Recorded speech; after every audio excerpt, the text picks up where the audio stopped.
Okay, good, because we're going to do something a little different today. Now, we talked about a very important thing last week. And, this week, I wanted to, for many weeks coming, but we know, of course, the time that we are living in, and the sign in the heavens is coming in September 23rd, and we now know who the woman in Revelation 12 is. That's very clear. Okay, so we're in a serious time, at the end of times, and as somebody in Christ, that is one must be prepared. One must have preparedness as part of one's lifestyle. Okay, so of course I've been talking about preparedness many times, and we have been, of course, by Arthur. Where's Arthur? Where's Arthur? Where are you? Arthur, where are you? Anyway, I thought I heard him somewhere. He has preparedness peace class here. But preparing is actually a very biblical thing, okay? Very biblical thing. There's some videos I want to show you today, but before we get into that, we have to understand the times that we're living in today, okay? These are not normal times. The times that we're living in today. We have all sorts of societal breakdown, natural disasters, all sorts of things that are in and around us. The Bible talks about pestilence, and the Bible talks about natural disasters. The Bible talks about unnatural spiritual disasters as well. Okay, don't mind the table that's coming and floating in behind me. Don't worry about that. Okay. But it is very important, we also got some questions during the summer camp about preparedness. Some young people are working in the cities, and they're wondering how they can best prepare if something breaks down the city. Because now you have riots, you have attacks, you have pulling down of statues, you have Antifa running around, you have George Soros funding these crazy terrorists. So we have a very unstable situation. Now we're more in the countryside, so you don't feel that as much. But I guarantee you this, if you were in Charlottesville just 2 weeks ago, you'd be already stocking up on water like some of the kids that were down there did. Making fun of their parents 2-3 years. Then that blows up. They're like, holy crap, maybe I need some extra food and water. Yeah, you bums, because you're not prepared. It's always supposed to be funny. It's always supposed to be ha-ha, hoo-hoo. Because it's not right in front of your face. And when it's in front of your face, it's like, oh, damn. And then all of a sudden, the people who prepare are like, can I borrow some stuff from you? We should make it a rule. If that happens and people, you can punch them in the face. That should be at least a minimum punishment, okay? You should be able to just sock them in the head. Just a nice, punch to the nose. Because they deserve it. They're banking on people who are responsible and have a proper amygdala function and can see the signs of the times and don't get caught up in the popular cult of mainstream media, just trying to laugh away everything like they're psychological pre-programmed. They mentioned it once on Tyra Banks or on Oprah, and everybody goes laughing, ha ha, hoo hoo hoo hoo. And so everybody just is trained to laugh at it as if it's a non-issue. Even though the mainstream media is trying to kill Trump. Even though Phil Mudd, deputy director of the FBI, comes on CNN and says we're going to kill the president. Even though have beheaded heads of the president, bloodied head by Kathy Griffin and these stupid celebrity cult people. Oh, no, don't mind any of that. No, even though there's all these terrorist attacks by Antifa trying to blow up statues in Houston, caught this week. Not trying to use IEDs. You understand? That's ISIS-style terrorism. No, but you've been taught on Tyra Banks and Oprah and Ellen DeGeneres that you should just laugh when people tell you should be prepared. See, you've been brainwashed. And you're so brain dead and stupid, you don't understand this is psychological warfare, and you have some of the top-level military experts operating these systems. They do it on nations which they collapse and take over politically and financially, just like George Soros did in the Ukraine. That was just 2016. You see, you're just trained to be brain dead, trained to laugh at things, trained to blow things off. That may be important. And you got your little glitzy, glamorous little, full hair and makeup, little talk show host going, ha, ha, ha, oh, they're so crazy, oh, yeah, they think, they think doomsday's coming, let's go get a Frappuccino. And this whole culture is made to mock you and to laugh at you and make you feel that you're crazy. And you're not going along with the system, and you're not going along with what the public school teachers tell you. You're not going along with the officials say, just don't worry about anything. Just move on. Nothing happened in 9/11.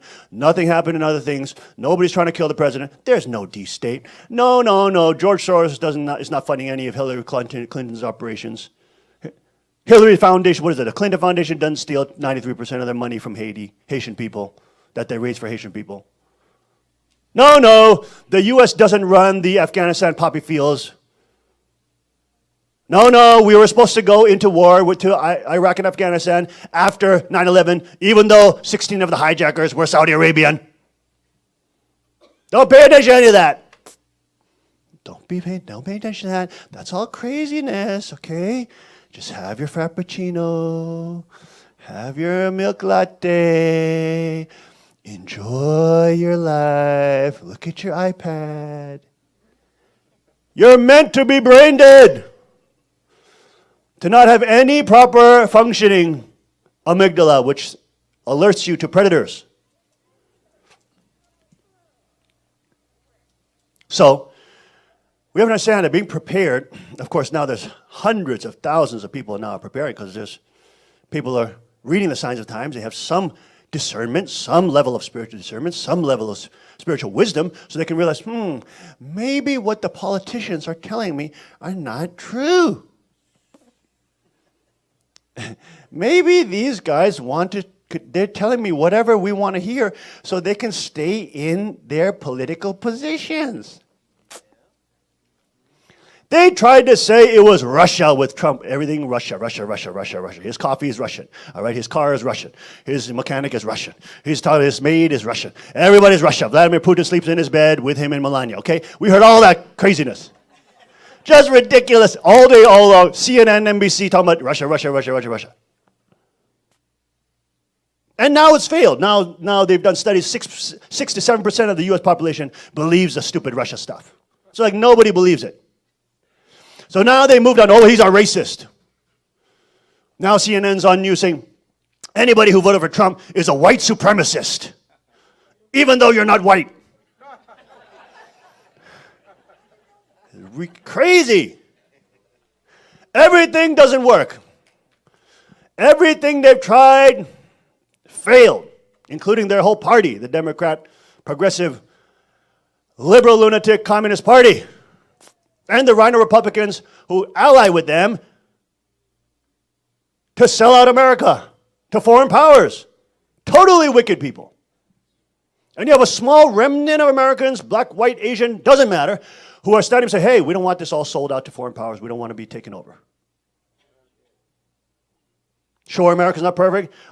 Sure, Americans are not perfect. America's not perfect. Sure, we're not perfect. But we don't want to go towards Venezuela. We don't want to go towards Cuba. We don't want to go towards North Korea. That we don't want.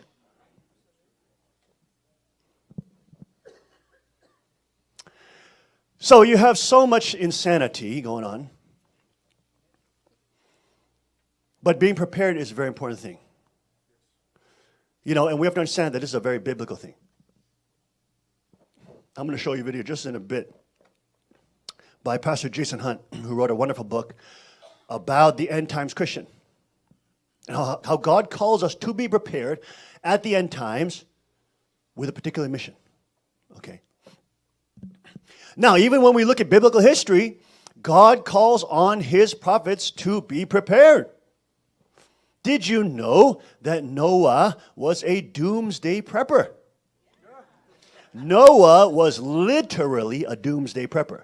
For 75 years, this man was on a mountain building this floating bunker called the Ark. He was building a floating bunker called the Ark. That's what it was it not? It was a floating bunker from which he had protection from any insecurity that may be around him at some point. God called him to do that. So you have all these shows about doomsday prepper and this and that, and they're wearing gas masks, and that's not what it's all about, okay? Noah didn't have no gas mask on. But he was called by God, and 75 years he was on the mountain getting cursed, mocked, and scorned, and laughed at, being called a naked, crazy man with a long beard building a stupid boat.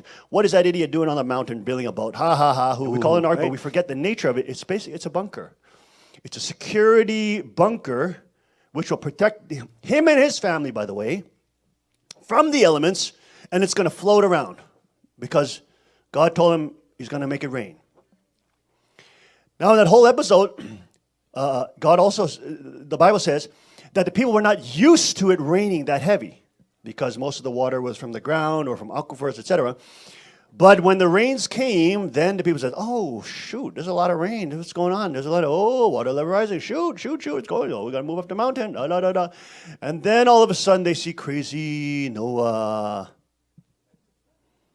Long beard, old robes, whatever it is, up there, screaming for 75 years, the judgment is coming, doomsday is coming, the rains will come, and all of you will be flooded in judgment. And they were mocking him for 75 years. Okay? But really, Noah was preparing for doomsday, because that was doomsday. That's going to wipe out the whole earth, the Nephilim, all that. The hybrid archangels with the female genes, all that kind of stuff. The giants, the quote giants or the Nephilim in Hebrew that were walking around. Wiping it out. So there was a doomsday that was coming. And Noah was preparing for doomsday. He was preparing for a doomsday scenario. Which it really was. It really was a flood to wipe everything out. Now it's interesting that Noah goes onto the ark, and God instructs him also to take his family. Now, if you think about that, if he's on the ark or in the bunker, do you just have a bunker that's sitting there? Let's say you have to have livestock in that bunker. You know how much preparation you have to do? How much feed, how much food you have to prepare? You don't know when the rains will stop. You know how many tools, different type of tools you may have to bring? I mean, he used a lot of tools to build the ark. What about the tools to maintain it? What about the tools to maintain the different things he has to do in the ark? The cleaning, and all that stuff. Fixing. What if he gets a hole while he's on the water? It's not like there's any islands floating around. So you have to understand that context. Think about Noah's perspective when he got that message from God. He's saying, oh my goodness, I better prepare and I better over-prepare. Better to be safe than sorry, says the old saying, right? Better to be safe than sorry. So we know that Noah not only created the ark, we know that he'd have to have tools to maintain it, to repair it. We know that Noah would have all sorts of things that he's preparing on top of the creation of the ark to put into the ark to actually survive. Isn't that interesting? Also, let's look at other figures. Like Joseph, eventually taking over all of Egypt. What did he do? He stored grain for the country. He prepared for the famine that would be to come. He prepared for the drought that was to be to come. He prepared. God told him, in fact, to prepare. Eventually, he was so prepared that he was able to feed those. Remember, and then even his brothers come back and yes, we lost our brother. All this, that whole episode. But he was so prepared and he's so powerful at that point where he actually then can bestow the land to the Israelites, to his brothers. But again, they get sucked into that just for provision, and later on, in the time of Moses, the Israelites become enslaved in Egypt. They become slaves. Okay, so when God calls to prepare, it's not only for provision. Because if it's only for provision, we can get trapped. And we can become slaves to a different civilization, which is not centered on God. It may be centered on prosperity gospel. It may be centered on this or that, you know what I mean? A fake gospel that we get sucked up in. And we forget the meaning and the reason why we have to prepare. It is not so that we necessarily just survive, right? Survival is one aspect. God tells us in the last days we'll be punished, we'll be persecuted, we'll be hunted down, Christians will be beheaded. They'll be killed. We're ready to endure any of that. Because we know that when we die, we get eternal life with Christ. So the purpose of survival is not only to stay alive. Because even if you die, we are going to live with Father in heaven. You see that? That's a very important point. The purpose of preparedness is not only to survive. It is what?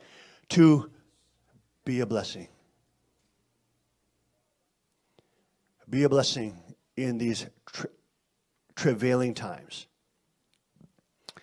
God calls us to preparedness so that we will have leverage to do the work of God. We will have power to do the work of God. As the top economists like Jim Rogers and Peter Schiff and Harry Dent, and I show you the economist predictions about 2017-18, big economic crash coming worldwide, by the way, bigger than Lehman Brothers crash in 2007, bigger economic crash. You may see an implosion of the dollar. In a case where that happens, and you have a scenario where the cash value of the dollar just plummets, well, those who are prepared now have assets that they've accumulated that are not just paper, which is not an asset. God has positioned you, because of the times, in a position in which you can have influence to effect people's life to Christ. They can realize that they were arrogant, cocky, and they were sucked up in a celebrity stupid cult where they would just laugh at you, just like everybody laughed at Noah. And they were the ones who are now special, even though they were taught in their cult that they're the ones who are special, laughing at people who are preparing. They're shown that they're the ones who are foolish, have no brain, no amygdala function. They're the idiots.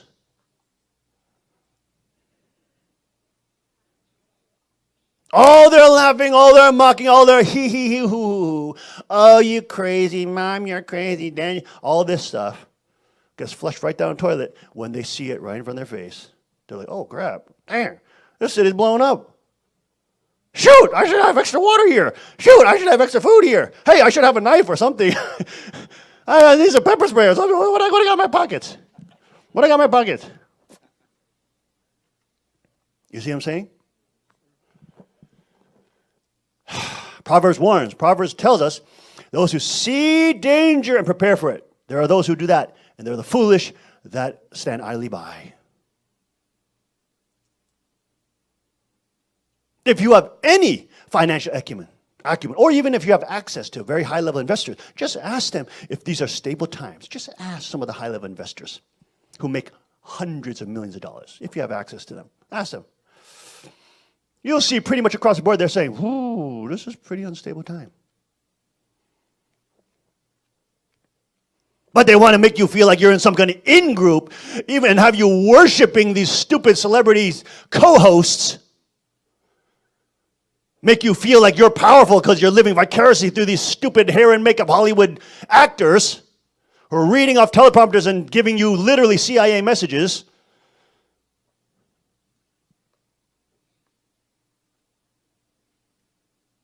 And you're told, oh, no, you shouldn't prepare. You shouldn't do anything rational. No common sense. No, don't have any of that. Everything is race. Everything is racist. Every problem is Donald Trump. Every problem is white supremacists coming out from every corner of the country. They're coming out of the woodwork to get you. Even though you are least likely to die in America from a white person.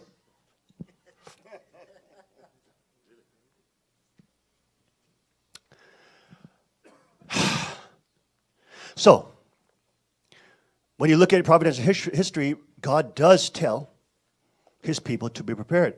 Not necessarily just for survival, because survival is good, it's important. If God is preparing some greater blessing for the world, like the kingdom of heaven on earth, okay, that's a really important reason why we have to stay alive. The remnant in the last days has to stay alive through the times, not necessarily just for survival's sake, but so that the bigger blessing of the kingdom of heaven that is coming can be established. But that doesn't mean that we'll all make it through. It doesn't mean we'll all not be beheaded, etc. The Bible says very clearly, after mid-trib, it gets worse, worse, worse. And we know mid-trib is coming up right here, September 23rd. We know the sign of heaven, sign in the skies are happening. Revelation 13, 14, 15, 16, all those things. The different beasts rising from the sea and from the earth with a leopard body and the mouth of a lion and the feet of a bear. Obviously, we know that these are not real beasts and stuff like that. They're representing nations. Worldwide powers that are coming together to try to make laws.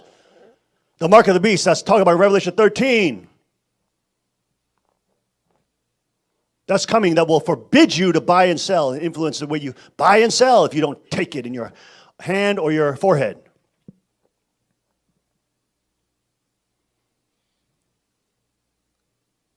So we know there are serious times up ahead.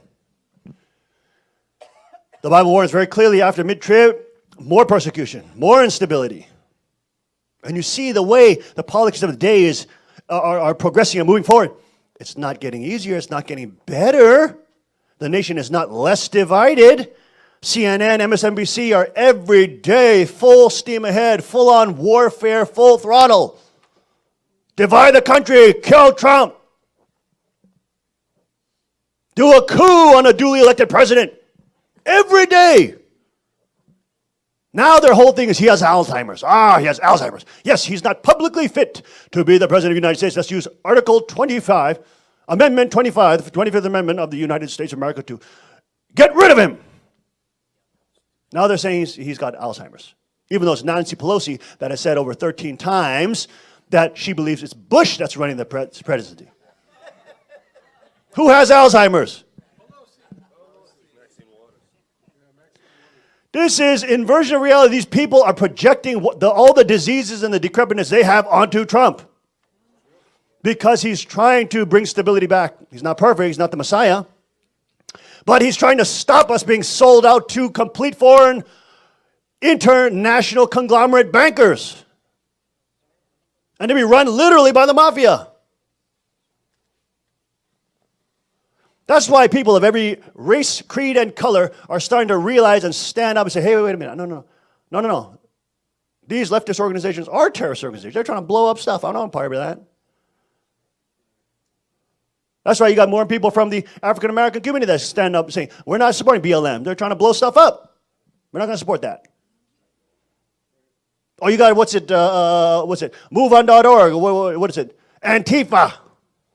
Now they got Anti-Ma, which is anti-Maoist. That's from the conservative side.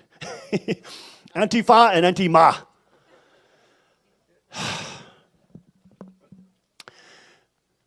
There's so much insanity that's happening, and of course the country has never been divided as such. There was this whole thing on, my goodness, they're trying to say, all the founding fathers were racist, they were slave owners. Did you, and they always say, who did they say? Thomas Jefferson was a slave owner. Did you know that in Virginia it was illegal to get rid of your slaves? It was illegal. It was against the law. Did you know out of the 58 founding fathers? 58, is that right? Is it 58? 56. 14 of them were slave owners. That's it. 1 out of 4. But they make it sound like all of them loved slaves. And no, Thomas Jefferson was the one who wanted to get rid of slavery. He put in the amendment process to get rid of slavery. Put in some of the first legislation, anti-slavery.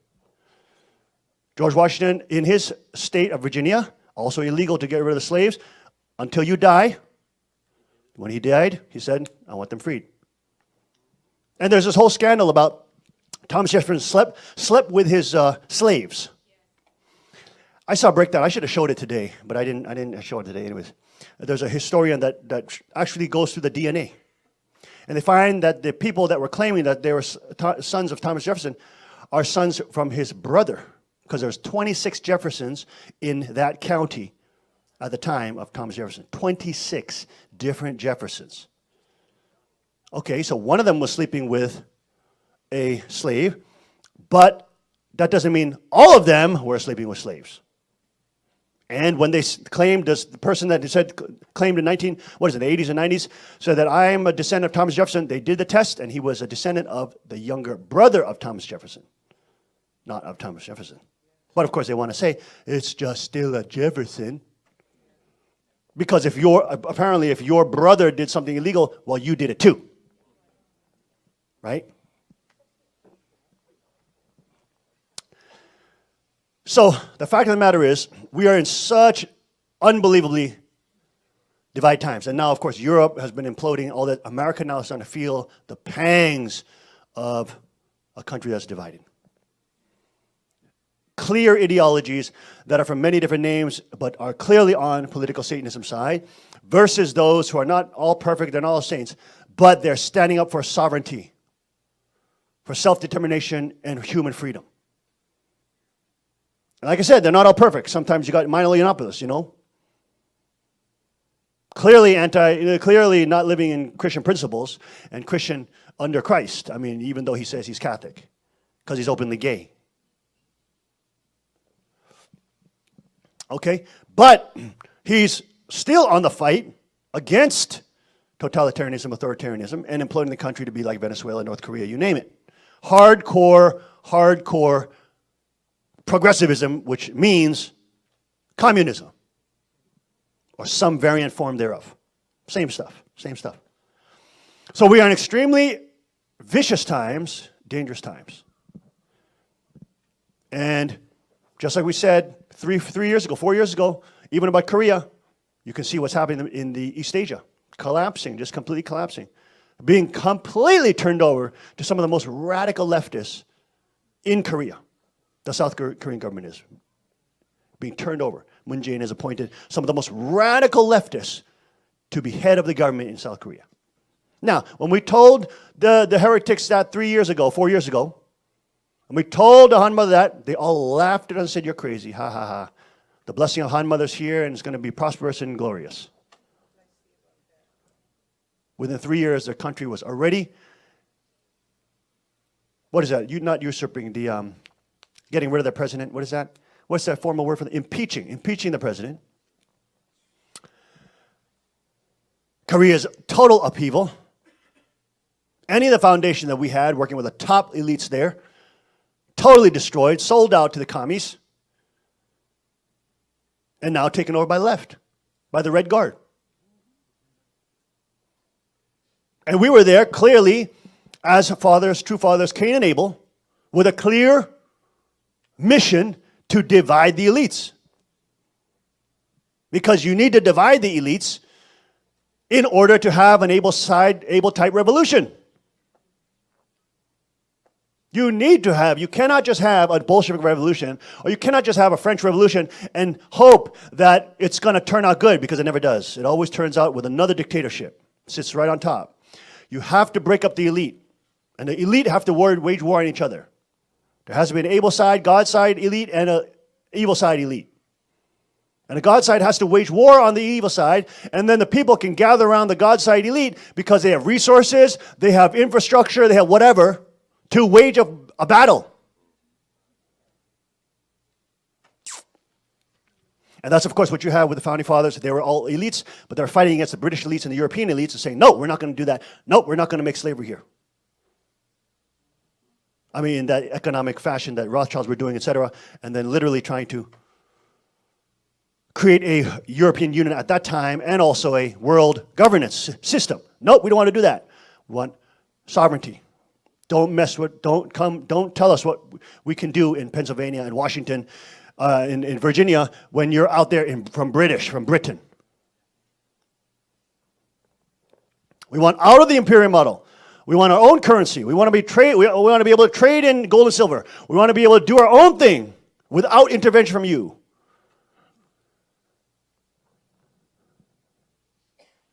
So you have an Abel-type revolution, where there can be a fight. Because the real problem between all the different classes is not the classes, as the Marxists want people to be brainwashed to believe. The problem is the predators versus the normal people. That's the problem.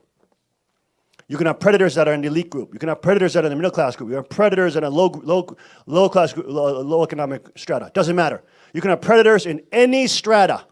They are the problem. But the Marxists and the commies don't want you to see the predators as the problem. They want you to see the classes as a problem. So they can divide and conquer you based on classes. But that's not the case. The real case is who is on the God side, who is on Satan's side, regardless of class. Who is trying to predate on people. Who is trying to manipulate and use centralized power to control people. To steal resources. That could be high, medium, low, doesn't matter. You can have predators in any class. So the real determining factor is to identify predator class. The predator class is the dangerous class. And they're the ones that make the sociopathic class evil. Whereas if you have Chaniguk that's come, and all those things are, all the centralization of power is illegal and banned by the Constitution, you cannot have that centralization of power, so you can't have the psychopathic predator class influence the sociopathic class, which is probably about 40%, to become evil. It's in fact the normal people, who are the good people, 50%, 10% are psychopathic, and about 40% are sociopathic. That means they'll go along with evil or go along with psychopathic leaders for benefit, pensions, whatever. They won't do things based on virtue or conscience. That's about 50% is the normal people. When the normal people get to be the kings, and there's no ability for centralization of power, and everything's localized, and even the guns are localized, then you have a situation where the predator class is in grave danger. And the sociopathic class, 40%, see that the power is more with the good people instead of the bad people, so they'll decide to become good. Because they're basically mercenaries. Sociopaths will do whatever it is for benefit. So Chanigo creates an environment where sociopaths who want to do whatever they want for benefit will be encouraged to do good, not evil. And not be tempted by the psychopathic class with the allure of centralized power, and you can ravage, steal, and rape everybody. And you can do it behind the guise of taxation or government. Okay? So there are major things that one must be aware of in the end times. And of course, we must not be foolish in thinking that the end times will be easy. Or these next 3.5 years of tribulation will be easy. And so it is important for us to be prepared. Now there's many different levels of preparedness, many different levels from spiritual, mental, psychological, all those kind of things. And one can never be fully prepared for every single scenario. Of course you can't. But you can be more prepared than not. And that can start from simple things that you carry on your person to a different just change in thinking. Even realizing the fact that, hey, maybe I need to carry some pepper spray on me because I saw what happened in Charlottesville. Hey, that's a big change. That just broke that lunatic out of the brainwashed cult of TV looking at Tyra Banks laughing at people who say they prepare. And they say, hey, maybe Tyra doesn't know what she's talking about. Maybe, you know what, I'm going to carry some pepper spray. They just broke out of that spell. Or stupid Anderson Cooper saying, there's nothing really going on. The president is just overblowing things again with his Twitter account again. Ha, ha, ha. You know, all this stupid, ridiculous.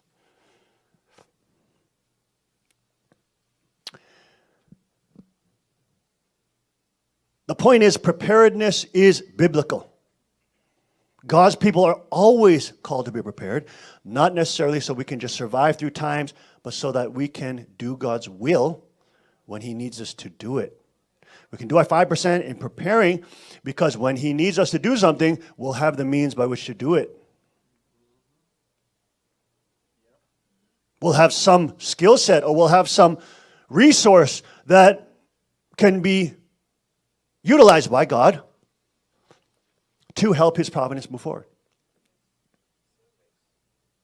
Okay? To bring people into the kingdom of God.